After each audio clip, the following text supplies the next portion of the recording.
All right, well, welcome everyone. And let's see, Brenda is not here. So Mike, would you lead us in the four-way test, or sorry, the pledge and the four-way test? Yes. Thank you. Thank you. Okay, can everybody hear me? I pledge allegiance to the flag of the United States.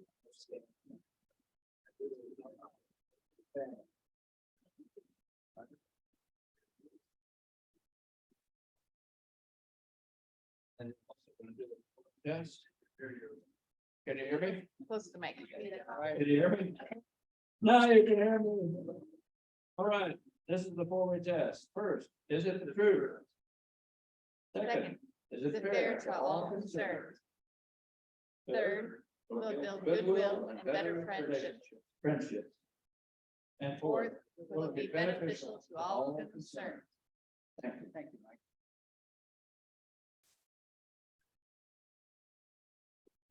Now, Susan, are you here to give us the inspiration for the day or thought for the day? No, Susan. No, Susan, inspiration for the day? There's, Oh, she's coming up. oh, there you are.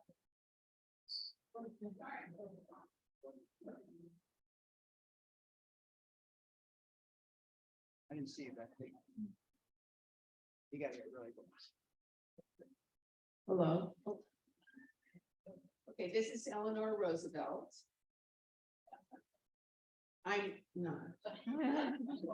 Quote, where, after all, do universal human rights begin? In small places, close to home, so close and so small that they cannot be seen on any maps of the world. Yet they are the world of the individual person. The neighborhood he lives in, the school or college he attends, the factory, farm, or office where he works. Such are the places where every man, woman, and child seeks equal justice, equal opportunity, equal dignity without discrimination. Unless these rights have meanings there, they have little meaning anywhere. Without concerned citizen action to uphold them close to home, we shall look in vain for progress in a larger world. Okay, she was talking during a time when the pronoun he was supposed to be all of us. Yeah. And looking around this room, it isn't all he. I would have probably put a she every other time. Because there isn't a very good universal pronoun. That's it. Thank you. Okay, thank you, Susan. And I think we have a few busy Rotarians. Judy, would you like to introduce them?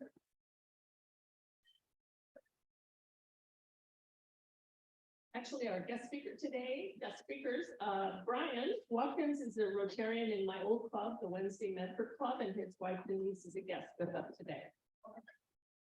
Okay. How about any other guests? I didn't see anyone else, but. Okay, good enough. All right, how about announcements? We always have lots of announcements for a club that likes our announcements, so form the queue up here, Jody, and go ahead, John. My goodness, it's less than a month away, fair. For the posse, we are in charge of the fair gate. There is no admission for fair this year again, so it's not like we're collecting money. We're just basically greeting people, saying hi, helping direct them to different areas if they need that type of thing. I have fair sign-up sheets here. I have them every day for Wednesday through Saturday. I didn't bring Sunday because we're trying to get out of that one. So anyway, just to be honest with you, and also to be totally honest and transparent, I put Thursday on top because that's my day that I'm in charge of. So I'd love for this one to get filled out, but if you have other days that would work better for you, that's great. But also, I forgot to mention the last time when I talked about this, the posse gets paid $12 an hour to do this. We in turn pay Rotary $12 an hour to do this. So if you work a 3-hour shift, you just made our club $36. So anyway, here it is. I'm going to pass it around. If we can get signing, it's a little scary because there's not a whole lot of anybody on here. I mean, not talking just you guys, I'm talking us too. So anyway, it's going around.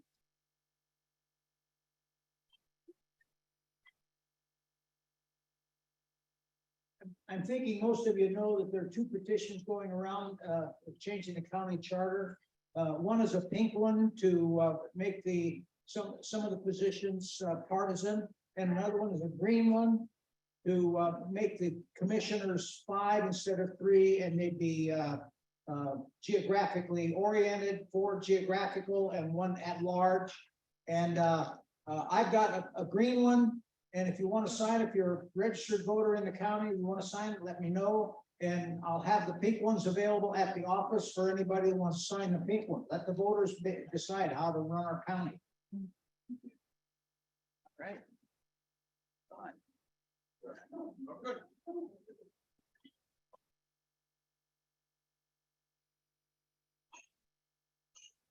I know. Good afternoon, and tonight is the Grants Pass Hearth, and it's gonna be 7 o'clock at Bethany Presbyterian Church. The theme is kind of the tone of the day, some like it hot. The featured nonprofit is going to be the Siskiyou Field Institute, and there's a $5 suggested donation that goes to benefit the Siskiyou Field Institute and Selma organization. They're a wonderful organization that helps promote our use of our natural resources and education in Southern Oregon. And we've got 6 amazing storytellers and some musicians. One is a 9-year-old girl, and some of them are from 2 of the tellers are from Grants Pass Rotary Club. Hope to see you there at 7 o'clock tonight. Thanks.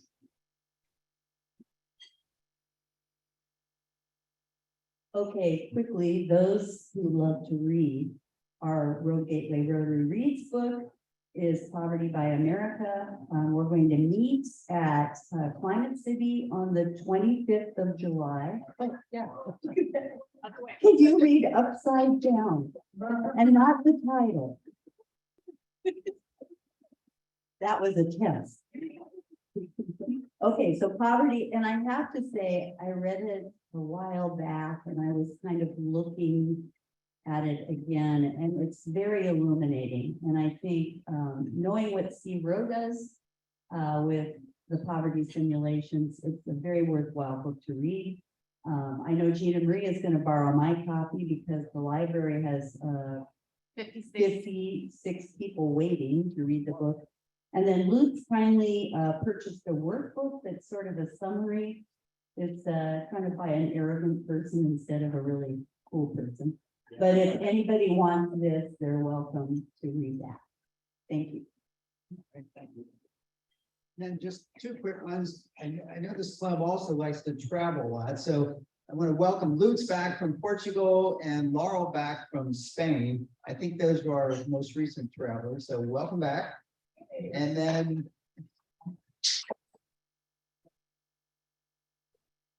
then shortly, my next big assignment that I need to get going on is getting people to sign up for the various committees throughout the year. So just start thinking about what kind of work, what kind of service you would like to do, and then which committee perhaps would serve the best for that. So start thinking about, I'll be working on it very soon.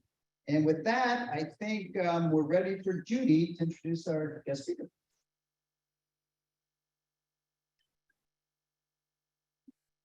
Hi, everyone. It's a great day to be a Rotarian. Who says that? Oh, I just did. Okay, so I just want to tell you a little bit about Brian and Denise before we get started, and I'll read the bio thing here. But I came back to Grants Pass in 2014, so almost 10 years ago, and I was from RCC as executive director. I was calling on businesses and so forth, and I went to see Brian, who he and his wife run a collection agency. And in the course of meeting him first, I found out that he and his wife and all 4 of their kids had been through RCC. And they now have an endowed family scholarship there, which is pretty cool. And also recently, they made a donation as a sponsorship to Porch Fest for the first time. Also, they met in high school at Butte Falls High School. But how many were in your graduating class? 7. So that's just a sweet story all by itself. Okay, so Brian Watkins began in the collection industry as a salesperson for Southern Oregon Credit Service in 1990. He and his wife Denise purchased the company in 2001. Most of their business is third-party collections for healthcare, finance, higher ed, and they did collections for RCC, government, property management, and commercial businesses. Denise joined the company as owner and VP, taking over accounting and payable functions after career as a bookkeeper for several businesses. I'm not going to read all the rest of this, but they are both very accomplished in the collections world, and Brian has a national reputation. It's very difficult work, as you can imagine. And I'm excited to hear, what's the latest, and he's going to come up and tell us that. And Brian, I should remind you that there are 7 people on Zoom.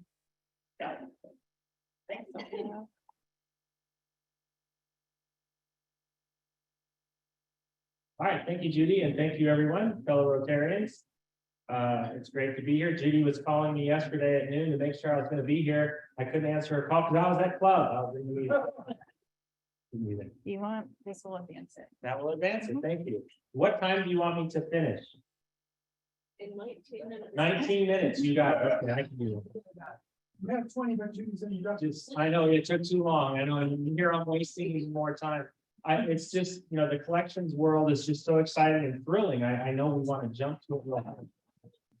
So I always tell folks, at least for me anyway, it has been a fairly long career. And Judy mentioned there's a number of RCC folks in the audience. And so Road Community College is somebody we work for. And a friend of mine, also Rotarian in my club, served on the board. And one day, a couple of years ago, he was asking me about something. And I told him, well, we already work for Road Community College. He goes, oh, well, what do you collect? Something like, how much have you done? Well, we've worked for the school for well over a decade. And well, how much have you collected? Like $100,000? They said, not even close. It's add a zero and then some more. The amount of money that we put back into the RCC coffers that keeps tuition down, it's significant. And I guess just from the standpoint of who we can collect from, I want to start there and I'll get into the boring part. We can't collect from poor people. One of the misnomers about what we do is that we harass and harangue poor people. Poor people don't have money and they can't pay. And our position is we're not going to bother anybody. We're not going to spend resources doing something that doesn't work. But the folks that have the ability to pay and they're not really good at managing their money, so we have to help them. That's what we do. And help comes in different forms. All right, so a little bit about the company and then a little bit about what we do and all that kind of stuff.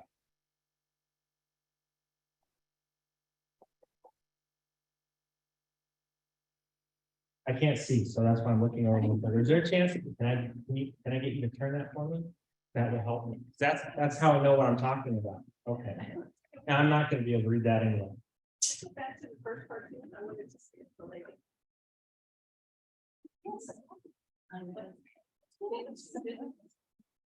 This is the title of the program. Things you didn't know about that collection. So you already learned something.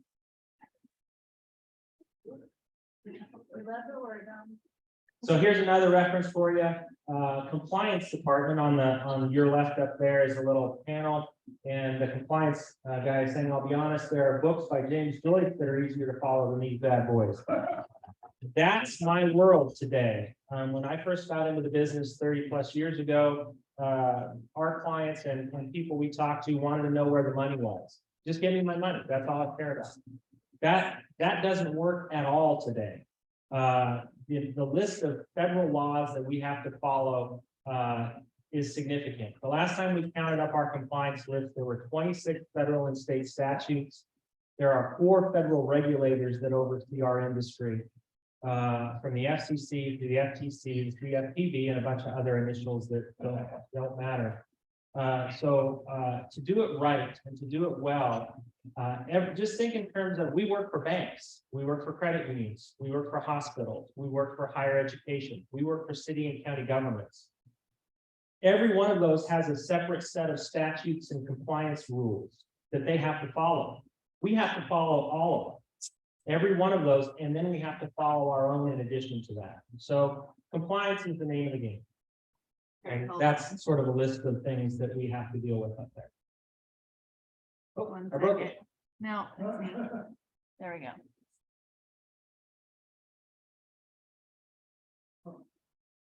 Are we in the right spot? I don't know. That looks good. Okay, so a little bit about the company now. So that's a broad picture of the industry. Compliance is it. You still have to get money for people, but you have to do it in a way that doesn't cause problems. So complaint management, compliance, as well as recovery, all factor into what we have to do for our typical client. Our business, though, we've changed. So Judy introduced me from Southern Oregon Credit Service. That is actually the corporate name and corporate structure that is our company. A few years ago, we acquired Fidelity Collection Service out of Hillsborough. Southern Oregon Credit Service Inc. began in 1965. They were owned by Ike and Lee Eisenstein. They're the folks who hired me, and they're the folks who we bought the company. 10, When they retired. 22. That corporate structure still is in place, but our footprint is so much more than Medford or Grants Pass. And the collection industry is shrinking at a rapid pace. In 2013, there were about 7,200 collection agencies in North America. There's less than half of that today, but the number of employees remains the same. So you have mergers and acquisitions really impacting the business. So what used to be a big company is now very large, and what used to be a small company doesn't exist. So the small players are going away, and that's typical. Anytime you see regulation come about, you're going to get mergers and acquisitions in that industry. Financial services being one of them. Of course, the banks, credit unions, you've seen mergers there, and healthcare being the other one. So those being two large client bases for collection agencies. Every town used to have collection agencies. When I first started in 1990, Grants Pass had 4 in this town, 4 offices here. And they were all based here. We have an office here in 1997. We don't even have that office here in Grants Pass anymore. We had it for 21 years. But you don't have a collection agency based in Grants Pass with an office here anymore. So that's normal, though, as what we've seen across the country. In the Oregon Collectors Association, we used to have 85 members when I was president about 14 years ago. We have less than 20 today. So, but the work is still being done. It's just being done by companies that are not, 5 and 10 and 15 employees. It's being done by 1,500 and 2,500 employee companies back in Chicago and other places. So part of that is that our geographic footprint has expanded beyond Southern Oregon. So we work in Washington, California, and Idaho. So with that, we've gone under a branding name change, and this is the month we're rolling it out. So we're now going to be known as Collect Northwest. It's the same corporate structure, same tax ID, same people, same locations. But you can't go up into Washington or Idaho and say, hey, you need to hire Southern Oregon Credit Service to collect your accounts from Boise. That branding part is not as successful as saying, hey, we're Collect Northwest. So that's the idea there. And then we've acquired a number of other collection agencies as part of our process, and we've got one right now. We're going to acquire another one. We've got another one waiting. We've turned a couple down. So in our business and in our space, you're just not seeing the mom and pop shops being able to survive because of what I told you at the beginning, and that's compliance. The technical capabilities of our clients that you have to work with is significant, and it's extreme. You don't get things on paper anymore. You get things in technical files, and then you have to report back electronically. You have to have secured portals, all that kind of stuff. And so it's just made our world, modern, I guess, like everybody else. So a little bit more specific about our company. Our mission is betterment. A number of years ago, probably like 14 years ago, Dan, whenever we hired those guys, we hired a marketing company to help us build a website. That's what you think of as marketing company. And then they came in and did a strategic initiative with us, and they said, you need a new mission and core values. And I said, I have a mission. Our mission is to be the best we can. Well, that's everybody's mission. So the marketing company said, no, you got to have something simple and easy. And every marketing company has a different view of this. So we were paying them. So we did what they said. So they interviewed all of our employees, and then they interviewed a bunch of our clients. They came back and said, your mission is betterment. I thought that's really a funky word. I've never been a fan of the word, yet it does describe who we are and what we do so well, because we just show up every day and we just try and be better at what we do. We try and be better for our clients, better for the community, better for the consumers we serve, and better at what we do. And then that's supported by 4 core values: respect people. And in the collections world, in the debt collection world, the law that really governs us is called the Fair Debt Collection Practices Act of the FDCPA. And it's a one-way law. It's a strict liability law. So if you break it, you bought it. Doesn't matter if you did it on purpose or not. And so it's a $1,000 fine plus attorney's fees. And the attorney's fees are generally start out at about $7,500. That's the typical pre-litigation demand we get. And that's for something that might be as simple as we had an A where a the should have been in the letter. So technical capabilities are really important with that. But respecting people keeps the complaints down. One of the things, if you hire us, the school hires us, for example, or community college hires us, the last thing they want is a bunch of students calling back there complaining that the collectors are not treating them very well. So when you live in a small town, you work in a small town, where your customers can walk into the business and complain, you have a much more a higher appreciation for respecting people and treating them like they are your neighbors. Denise and I have lots of examples where when we get to tell you where we work, it either starts the conversation or stops it very quickly. So when we get to see our friends at the grocery store, at the Little League game, and they want to come up and say, hey, I got a bill with you. Whoa, whoa, whoa, that's not what I do. I don't take care of that. You need to call the office besides I'm trying to watch my 12-year-old play baseball here. So that happens and you know, you just try and step back from that, but we do the best we can there, but respect people, be a great neighbor. And that involves, you know, making sure that we're connecting with our community, making sure we're supporting the organizations that make a difference in our communities and where we live, exceeding expectations, and then also maximizing our clients' ROI. So those are the things that make us a company and make us who we are. Okay, lovely picture of my lovely wife and our oldest son. So that's what's most important. This is the best part of the presentation right here. We have about 30 employees. Our headquarters is in Medford, but we do have offices in Hillsborough, Roseburg, and an executive office in Vancouver, Washington right now. We do contract services that with a company out of San Diego, California. So for all of those of you who are still trying to recruit and hire anybody doing anything, it is almost impossible. We took over the Hillsborough office with 8 people. We have 1 that works there now full time. We can't hire anybody there.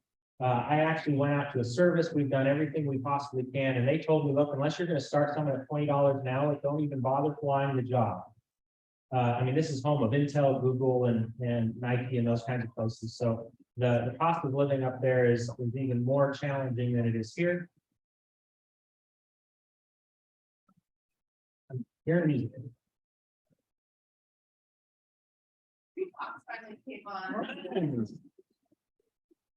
So hiring people has been real challenging. So we've had to contract with some folks out of California for some of our staffing. And right now we're actually looking at morphing into artificial intelligence to do even more. The long-term view of any call center. And for those of you who you know, look at call centers as being a breeding place for people to get good experience and go to work somewhere else, think of Harry and David. They are going out quickly in this state. Oregon is very expensive, especially for entry-level jobs. And so you can hire in Nebraska or Indiana twice the number of people at the same cost that you can hire people here to do call center work. And then you can go to Guatemala, Nicaragua, India, or Philippines and get it for 1/3 of that. And now with technology becoming what it is, 4 years ago when we looked at an artificial intelligence solution, we couldn't even afford to talk to the salesperson. And now we're looking at it and saying, we're probably going to be investing in this next year. And so that's where we're going, and that's where and besides that, if you think about it now, looking out of this room, not to call anybody out, but not a lot of spring chickens around the club. Yeah, I know, I'm with you. I'm with you. I'm you too. So don't. It's us. But we do work for higher ed, and so the community college base, even though it's a little older than the 4-year college base, those people do not want to talk to a live person anyway. They want everything on their phone, whether it's you know, ordering food or whether it's paying their bill. So everything has to be there, and they have to have options to say, I don't want to talk to a live person. So that's where the market is going with people in the next generation. We have to be prepared for that if we're going to be able to serve our clients. Let's see. So the president starting this year is now Justin. I was president for a while. So Justin's our oldest son. He's worked for us for 24 years, something like that. And so he has assumed the role of leadership. I am now working to become his personal assistant. That's mostly what my whole life is about, is just, here, you do that. No, that sounds like something you need to do. I'm glad you're here for that. I used to do that. I hated it. I'm glad it's your job now. So that's sort of my transition. And Denise has to sort of You know, he's still your son, be nice to him. Okay. I'll do it, I don't want to do it. So that's what the company looks like inside right now, so, still very much family owned and operated. And then our other three kids all work there in some fashion. Okay, so let's talk about bad debt let's step way back and talk politically. I know you all I know it's an anti-political club, so I'll try not to get too far out there. So we bring back about $14 million back into the community. And just to give you a concept of scale and scope, like I said, my friend Roger Stokes, he had no idea what we did. And that's good. Unless you're the person getting the checks from us, you probably don't even know about us. That's how we like it. We want to be really good at our job and so good that only the people who hire us really know we're there, and that the money can get back where it goes, so the businesses and the community that needs it can then benefit from the folks who should have been paying their bills all along, but for whatever reason didn't pay on time. And so we got involved to help them do that. So we work for healthcare, still community colleges, municipal and county courts, financial services, credit unions, things like that, and then utility and special districts, so water bills and all that kind of stuff. So that's mostly what we do, but we do a lot of other stuff as well. What we don't do is family and ex-family. So somebody calls up and says, hey, my brother-in-law owes me money, or my ex-husband owes me money, or I'm not getting my child support. Sorry, we don't do that. Child support in Oregon can only be collected by the Department of Justice anyway.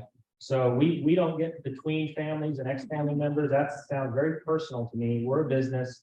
We operate on a business function, and we collect unpaid contract debt. So let's talk about a couple of things happening right now in the world. And again, most of you don't know because you don't need to know, but it will impact you. There's no question it'll make things more expensive for everybody in this room at some point. So there's a philosophy about paying your bills today at the federal level in particular, and it definitely has filtered down into Salem. So one of the things to understand is that the view is that poor people are disproportionately affected by paying their bills. And so that has to stop somehow. So that's the philosophy that's driving it. And the National Consumer Law Center back in North Carolina is the primary driver for most consumer advocacy in this area in the country. And if you know Elizabeth Warren, Senator Warren, so she's from there, so that gives you an idea of what the NCLT is really about, and who's driving the bus there. So they partner with a variety of different organizations across the states to get laws changed in different places to make bill collection very difficult or impossible. Things like driver's license suspensions. Did you know that in Oregon, you no longer have to pay your fine at a court, and because your driver's license won't be suspended anymore? It can't be done. So your local courts and the state courts that when somebody had a violation, they were a bad driver, so they got a ticket, didn't pay that fine, your driver's license used to get suspended. You had to go pay the fine in order to get your driver's license to be suspended. You can't do that anymore. So a group of political allies came together, including the Koch brothers. Again, this doesn't always find itself left or right. And they spent a lot of money making sure that this got passed in Oregon, it's in Washington, and they're trying to do it on the federal level as well. So you got to ask yourself, well, why do we even have driving laws if you can get a fine and then nothing happens? Because that's technically what's going on. So that took a big tool away from us to be able to, and the courts themselves. The other thing to understand is municipal courts and justice courts, the people we work for, your city court and your county court. There's not a county court in Tosca County, but there's one in Jackson County, and there's city courts here. That money goes back and stays in the court. That's where the money goes. It keeps your staff paid. And so when the money doesn't come in, the staff gets laid off. That's typically what happens. And so understanding that if you take that tool away from the courts and people who don't have to pay their fines anymore don't, then that's one of the results of that. The higher ed debt forgiveness, that's on the federal level. For those of you who went to work and borrowed money to get an excavator and go to work, you've got to pay that bill back on the excavator. But if you had your federal loan and you got a 4-year degree, you may not have to pay that back. I don't know. The Supreme Court said no to that, so that's still out there. elimination or changes to wage garnishment. I'll run through this very quickly. SEIU, I'm not really sure why, but they've partnered with NCLC and legal aid in this state, and they've tried to make garnishing wages almost impossible. They've already done it in Arizona. Two SEIU groups out of California spent $13 million in the last election cycle on a ballot measure. So you cannot garnish someone's wages for medical debt in Arizona anymore. So if you owe any kind of medical debt in Arizona and you don't want to pay this, you can't make anybody pay that. It doesn't matter how much money you have. In California, they passed a raising of wage garnishment and attachment. So if somebody doesn't want to pay you, now in order to collect from them, they have to be making about $54,000 a year. And then it's a graduated attachment. So you can get 1% of their wage at $54,000 a year. If they're making over $100,000 a year, you can get up to 18% of their wage, which begs the question, if somebody's making $100,000 a year, don't they pay their bills? Don't they? So, and Washington did the same thing. Oregon House Bill 2008 was going to look just like California's, been negotiated and so on from different groups. We're going to see that in the next session in February. What that means is, bottom line is that it's gonna make our job much harder, take another tool away from us to collect for our clients. Again, community colleges, nonprofit healthcare services, counties, cities. We're not going to be able to collect a lot more or as much as we have, so that increases costs to the people who do pay. So that's how that works. So debt forgiveness, and I talked about all that stuff. So that's you don't want to hear that. That's the part that nobody likes. But it is happening, and so people are going to be asking me in the next couple of years, how come you're not collecting as much money? Because the laws change, and the laws change, and they go in the other favor, in the favor of the consumer advocates, then it makes it harder for us. All right, so that's the horrible part of my presentation. Here's the good part. This is our family. So this is from a photo in September. Our daughter got married, and so this is almost everybody. We're missing a couple here. So granddaughter, there's our oldest son and his wife, and then us. There's my daughter getting married, our other granddaughter, our son. So we're missing his wife and our grandson. We're not missing it because they moved from Texas. They're living with us right now. Anyway, they didn't make it to the wedding. And then our other son, his wife, and then our new granddaughter, who wasn't quite born yet, is in the tummy there, and then our other granddaughter. So Denise and I have 6 grandchildren and our 4 children, and all 4 of our children work in the business, as well as our daughter-in-law there on the far right. So they all work with us, for us, that kind of stuff. So that's nice. That's how, I told you the labor problem, hiring people. You have a lot of kids going to work.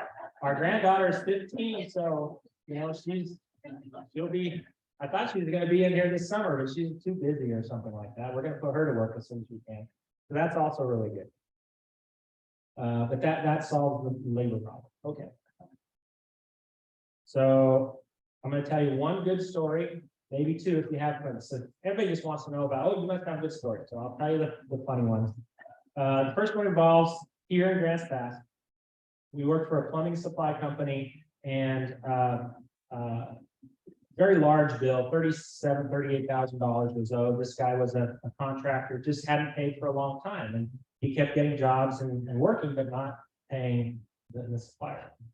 And so turning it over to collections, we go to work, and then I get a call from the owner of the plumbing company. He's just mad. He goes, this guy is in here bragging again to one of my sales reps about this horse he and his wife had, and it's worth $25,000. What are you going to do about it?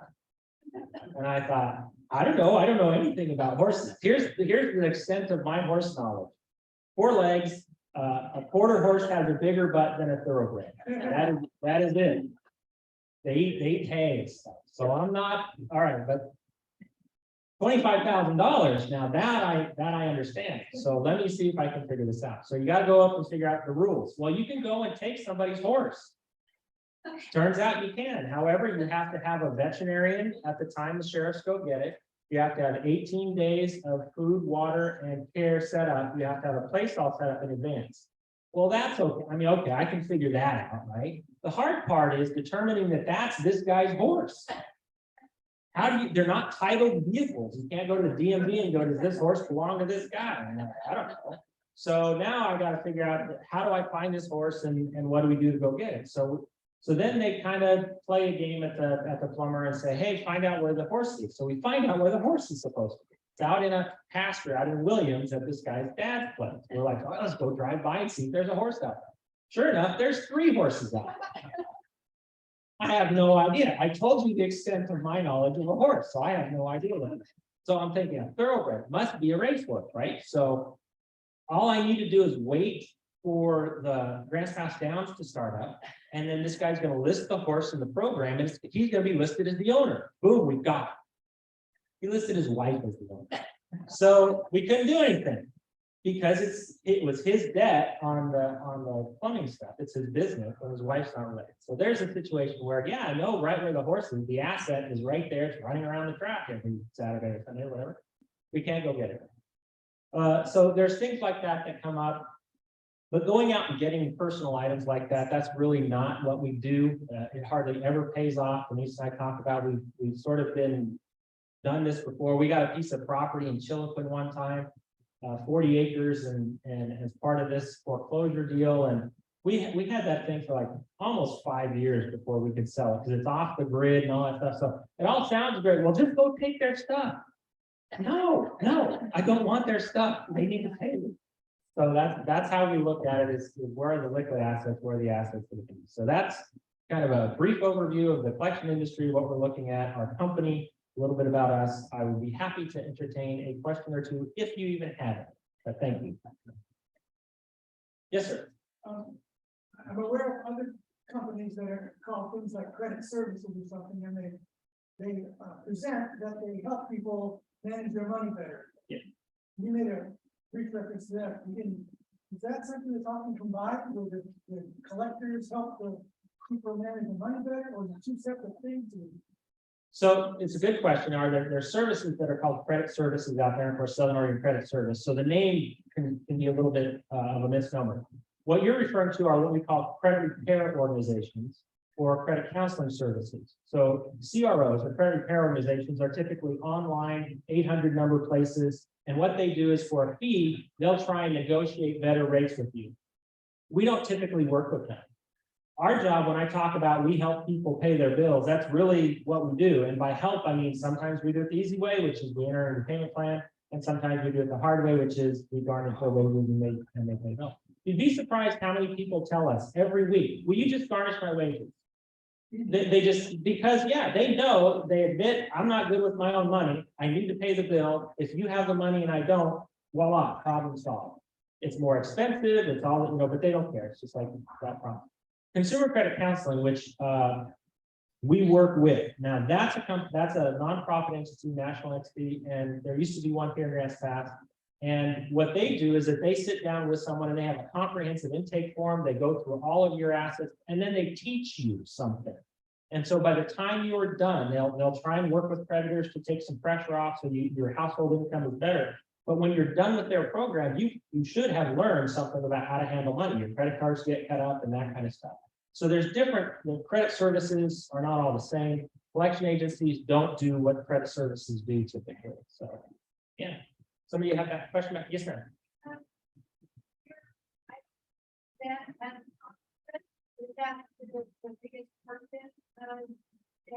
Healthcare debt, for us, it is not anymore. It used to be. Healthcare debt used to be our primary factor, but it isn't anymore.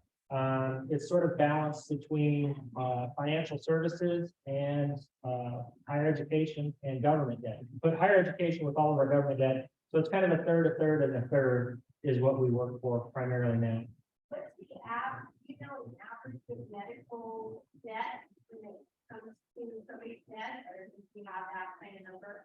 No, that would be, you could figure that matrix what the average medical debt is in so many different ways, and your demographic is going to matter. Once you hit Medicare, the number shrinks to very small numbers, because you're only going to owe what's owed for Medicare, but you have a lot more medical bills. So the number is higher, but the average dollar balance is lower. And then you have, on a credit report, for example, one thing I didn't mention is another tool that's been taken away is credit reporting on medical debt. So starting this year, we can no longer report medical debt under $500. So any debt that's under $500 for any type of healthcare service, and that includes dental, cannot go on a consumer credit report anymore, and they've all been taken off. So, people who have a lot of small medical bills if they don't want to pay them, they're not going to have to pay them because there's not going to be a penalty for that. So you have that going on, and so the hospital systems aren't going to be impacted by that. But the doctors and the smaller clinics and things are going to be impacted by that. In our world, we have people, nobody has just one healthcare debt because it comes from an event. And so you'll have the ambulance, you'll have the lab, you'll have the film read, the radiologist, the anesthesiologist, and there's a portion on all of those. And look, I hate the way it works too, so don't get me wrong. And we're very compassionate when people have, I don't know what I owe and all this kind of stuff. We know we're the same. We've gone to the doctor, and how come I have insurance? I pay $2,000 a month for insurance. How come I still owe you $4,000? I get it. Totally get it. And so from that perspective, it's hard to quantify what the average household has in medical debt and all that kind of stuff. But typically for us, we're going to see people in the $500 to $1,500 range after their event. But we don't have everything. So they might still owe the ER hospital bill or something like that we don't work for. But yeah. Yes, sir. You mentioned AI in your considering shipping it. Do you see that as maybe a filler for your difficulties hiring people in the future? It sounds like that might be. Yeah, AI as a filler for difficulty hiring. It's not a filler. It's going to be the solution. Again, looking at the demographic, the population demographic, baby boomers, you're going to be around for a while, and there's a bunch of you. And every generation below that, there's not enough. There are not enough people to support what you're doing to the economy, whether it's healthcare, whether it's just entertainment services. That's why every restaurant's hiring. That's why every hospital's hiring. As you get older and you get out of the workforce, that is just a function of the economy. So we're trying to recruit people into entry-level jobs or step-up level jobs. They just don't exist. And the wage competition, wage pressure right now, I mean, our starting wages are $16 to $18 an hour. And all we require is somebody who has a GED or a high school diploma, and we can't get people. So how do you function that way? How do you keep your company running or your business going in the future? So we've contracted out of the area with people. We don't think that's the long-term solution. That's our filler. So what you're going to hear, and I've already heard the technology from companies, you'll get on the phone and maybe you've even talked to them and you didn't even know you were talking to a machine. And so they're going to interact with you just like a person would. And for the most part, as good as these things are now, it's really difficult to tell you're talking to a machine and not a human now. At least you're not dealing with the difficulty of different cultures. When you offshore or you have offshore call centers, you always have the cultural challenge. So that's one thing that the AI doesn't do. And AI is only getting cheaper. And so if you're talking about investing in the future, people are only going to become more expensive. AI is only going to become less expensive. So that's the way we have to look at it. And I think that's valid. All right, I am done. Thank you.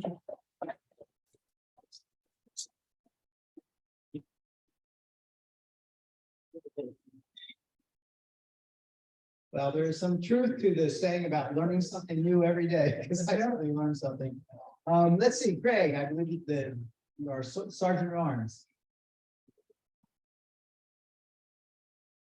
Thank you, President June. Speaking of artificial intelligence, if you put in to the artificial intelligence websites, they ask for a joke about what you get when you cross a rooster with a telephone. What's the answer? A wake-up call.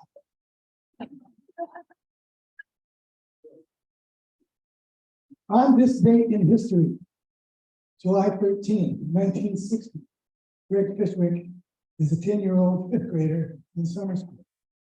He gets an assignment to, each of the students are formed into groups, randomly assigned, and each group is supposed to create and perform a skit.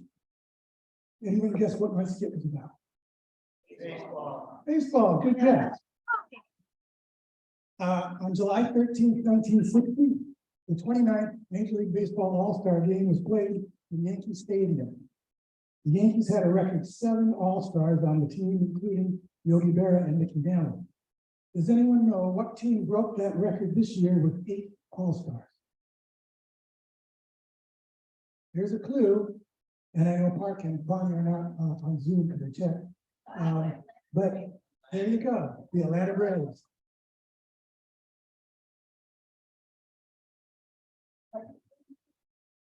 In this year's game, there were 2 home runs hit, one for the American League and one for the National League to win the game.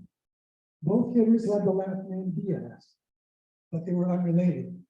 The National League had a third unrelated Diaz that pitched in the game. Speaking of pitching, the 2 leagues each had an unrelated pitcher named Gray that pitched an inning in the game.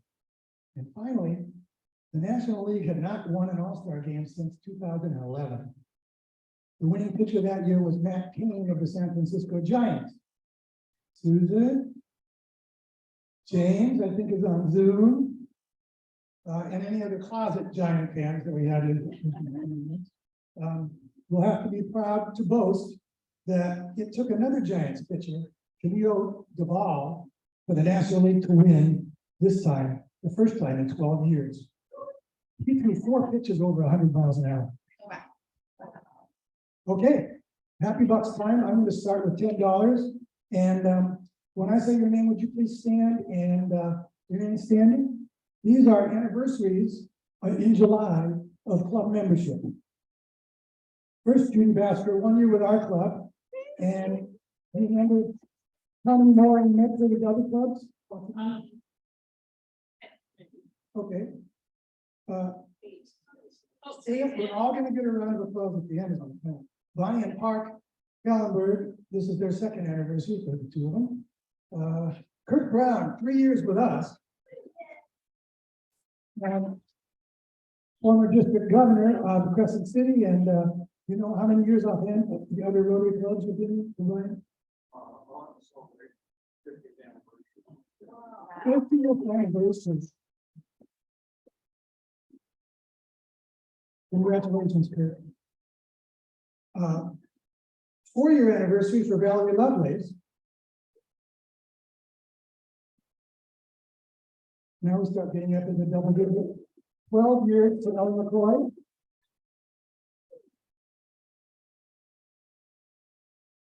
Lisa Looney's not here, but this is her 21st anniversary as a club member.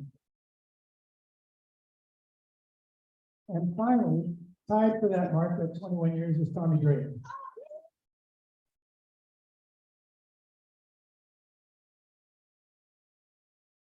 Okay, any more happy bucks? Thank you very much. Okay. Pull it up. Wait a minute. Wait a minute. You need the microphone for that.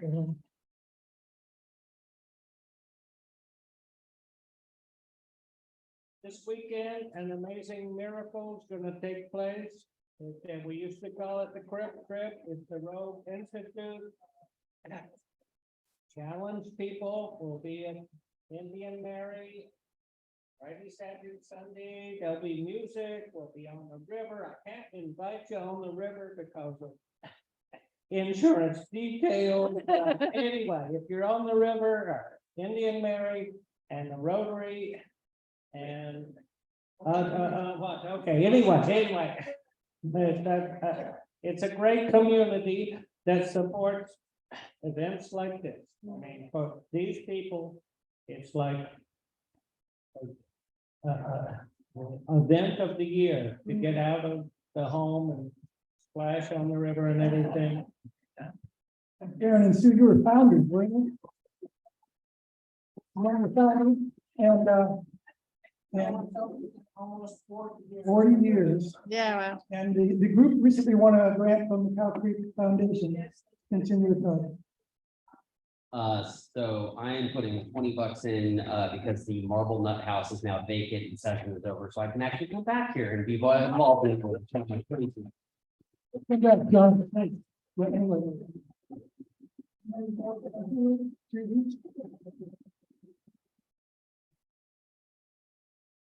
I just want to give 10 happy bucks to celebrate Brian and Denise being here and coming over. They are very philanthropic besides the Arts and Peace Fellowship and helping us with Port Fest. They do all kinds of stuff and he serves on the Criterion board. So thank you for coming. Yeah. It's actually kind of a thanks to Greg because his talk about baseball brought back some happy memories. When I was a very little kid, my oldest cousin named Jack Weaver actually pitched for the Cincinnati Reds in the minor leagues. But I think if I recall, he didn't have a curveball or something, so he didn't make it. But anyway, it's a great time to be a kid when your big cousin is pitching for the Reds. The first place, Cincinnati Red. I got 20 happy bucks. I was down in Windsor, California this last Tuesday morning for a Rotary Club breakfast there. 13 years ago, that president was one of my presidents. And now he is now the governor of District 5130.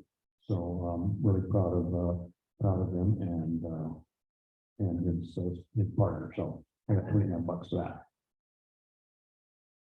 Thank you. Was that the district that you were, was that the same district you were district governor?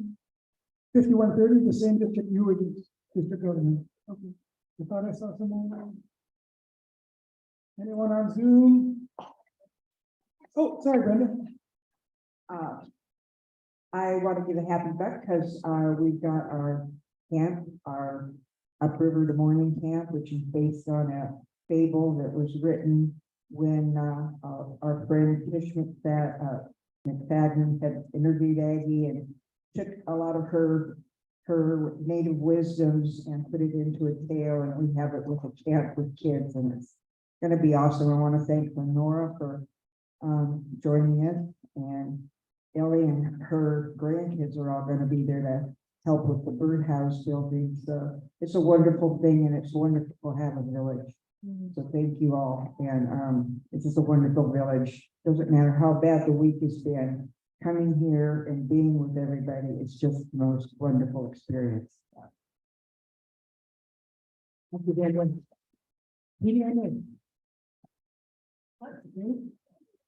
Okay. Thank you very much.